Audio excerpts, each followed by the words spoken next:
All right, this is a discussion of electron configurations.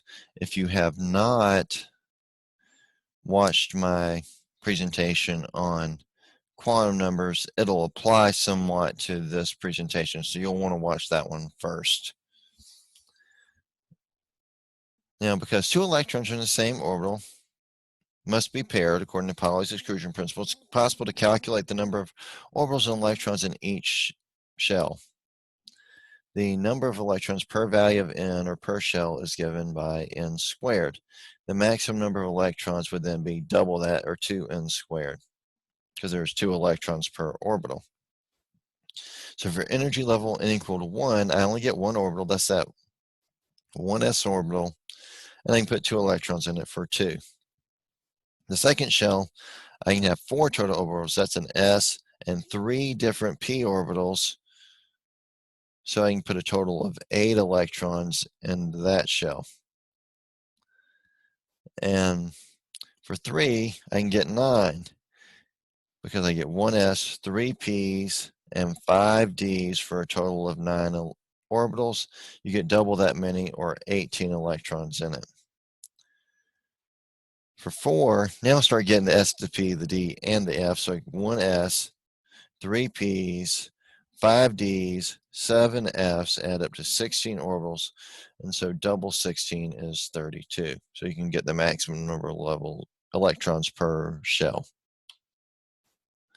Now, each orbital can hold a maximum number of electrons, and this is important as we go to write the electron configurations, because if that shell's already full, you can just write the orbital designation with that number of electrons in it and move on with your life instead of trying to figure it out every time, and save you a lot of time. So there's only one, for s orbitals, only one type of orbital, and so it can hold 2 electrons. A group of p orbitals, there are 3 orbitals, each holding 2 electrons for a total of 6.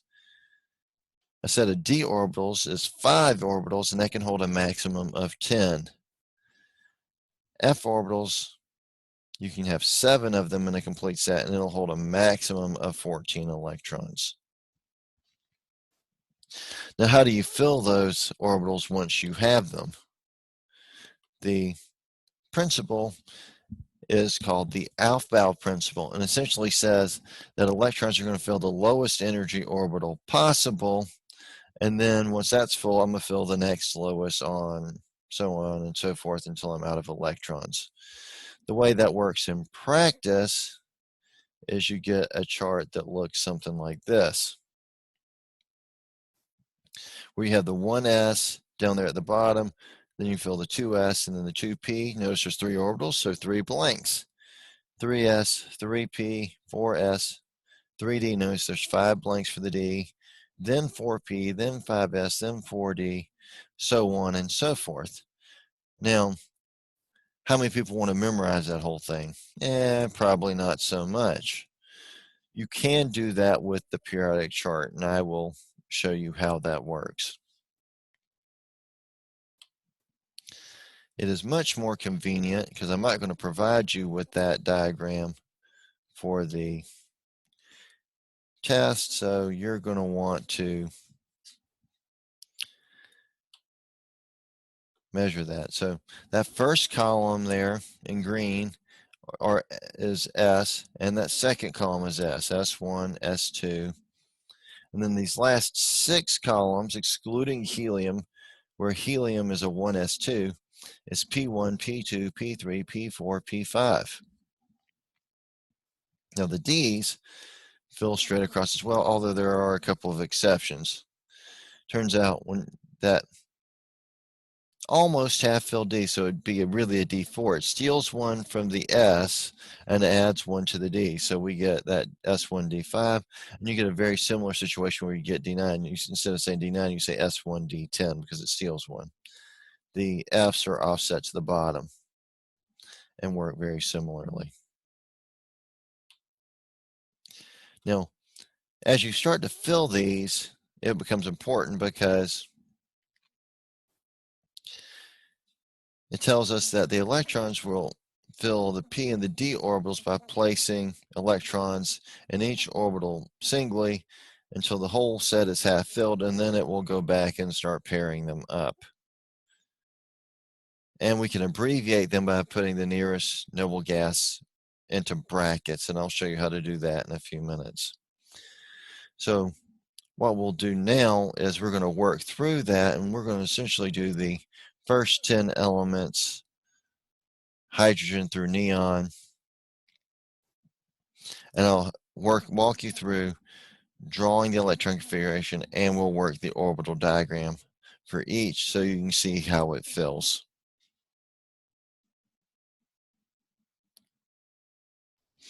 Okay, let's work these electron configurations for the first 10 elements. And I'm going to use our friend the periodic chart here to help us formulate that. So hydrogen is element number 1 there, so it only has the 1 electron. So I would write the electron configuration as 1s because it's in that first column. Remember, these first 2 are s. Now if I number this, the s and the p's are going to match that row number. So that's a 1s, 2s, 2p, so on and so forth. Now when you get to the d's, that's a 4s, but that is a 3d.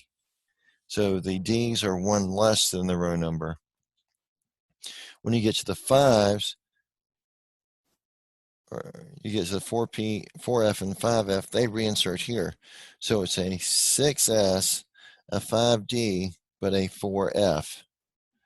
The same for 7, 7s, 6d, 5f.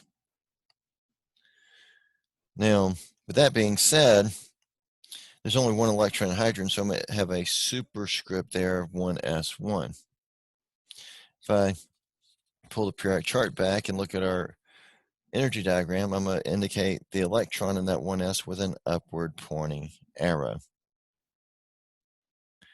Now, helium was that second element. Remember, we said that was still a 1s, even though it was hanging out over there. So now there's 2 electrons in a 1s, so it's 1s2. Now, if you do it right and the atom is uncharged, you would end up with the same number of electrons in your configuration as the atomic number of the element.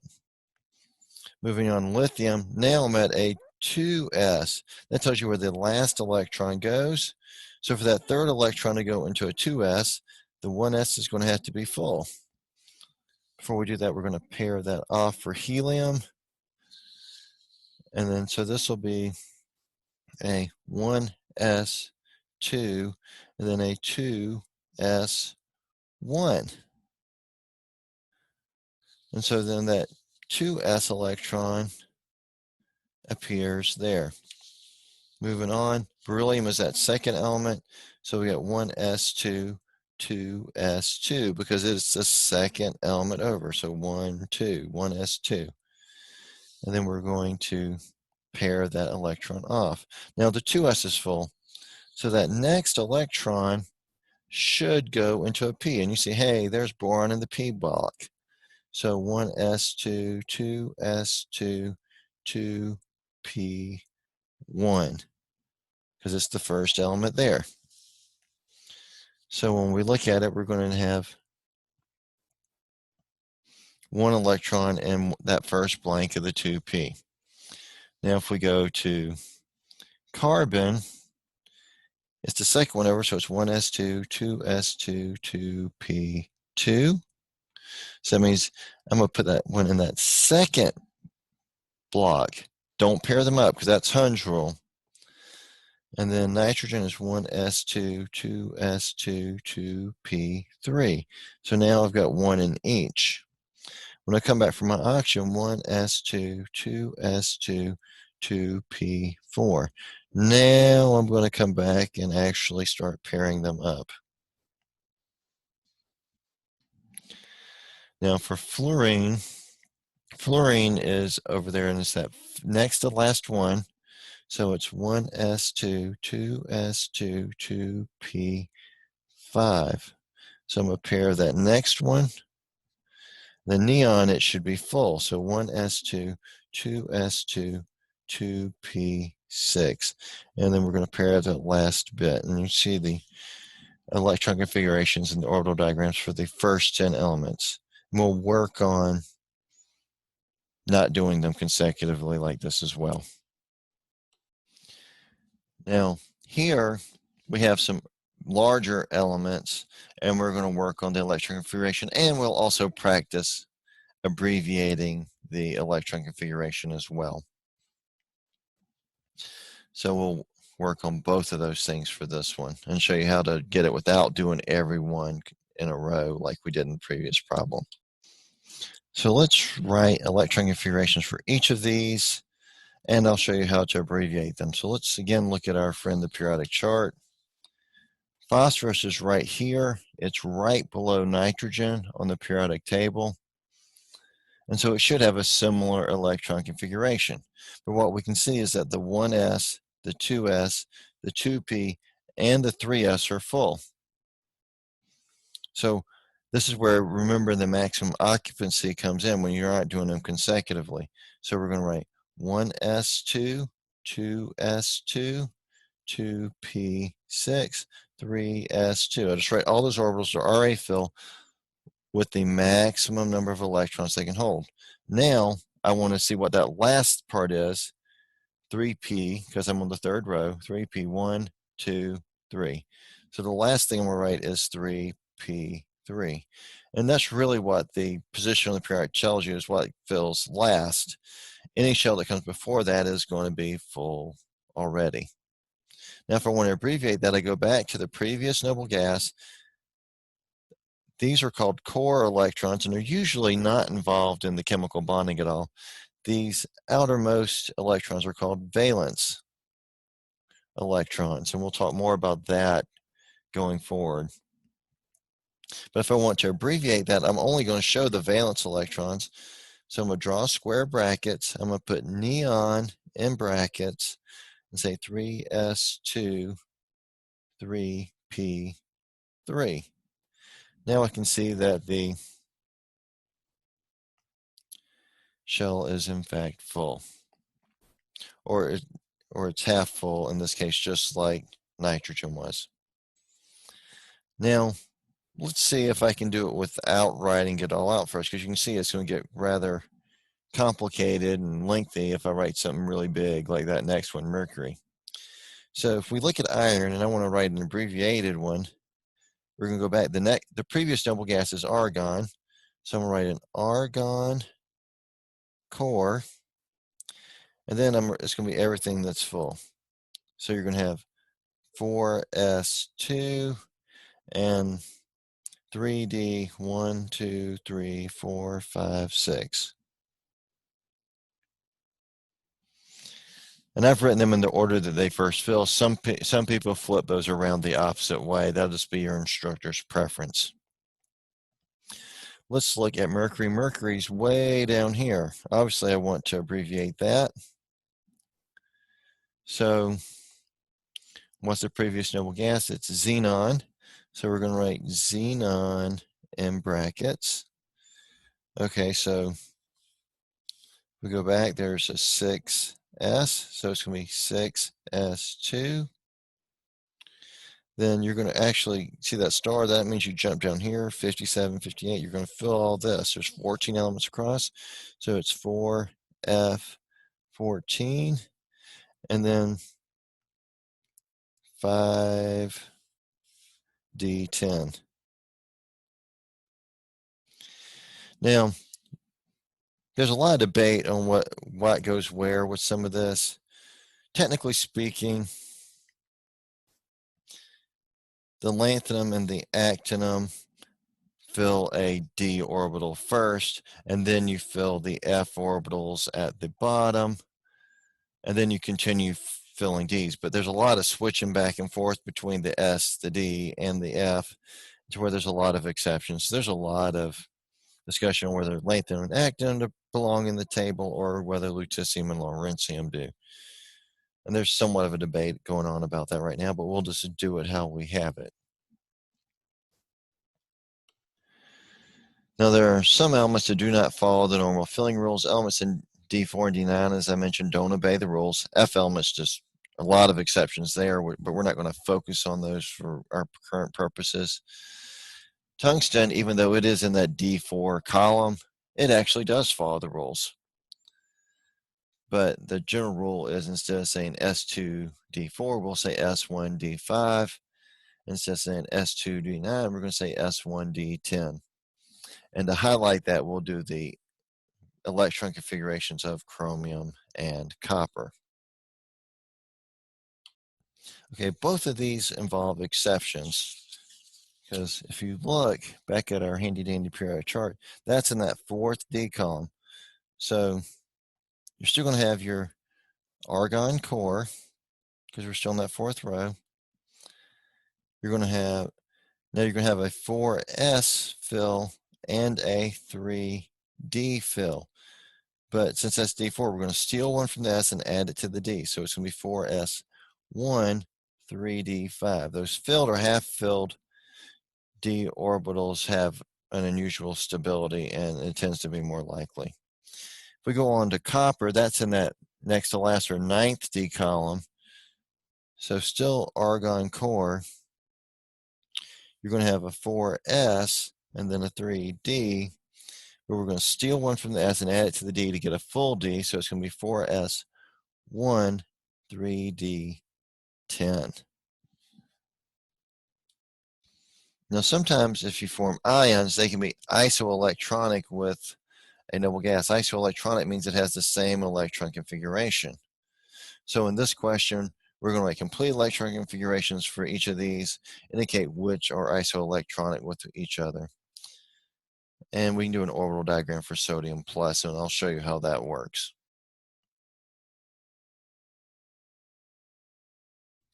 All right, so let's look at these, and you see there's some ions formed, so we'll talk about how to form those ions. And we'll do the orbital diagram of the sodium plus as advertised.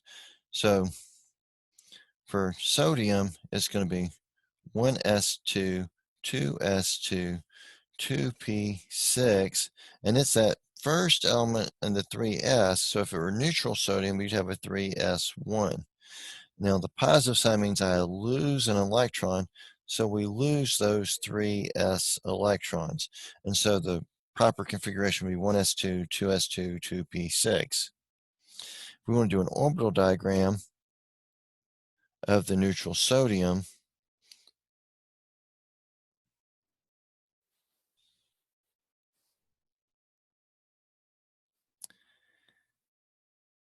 you have the 1s, the 2s, and then the 2p will be full.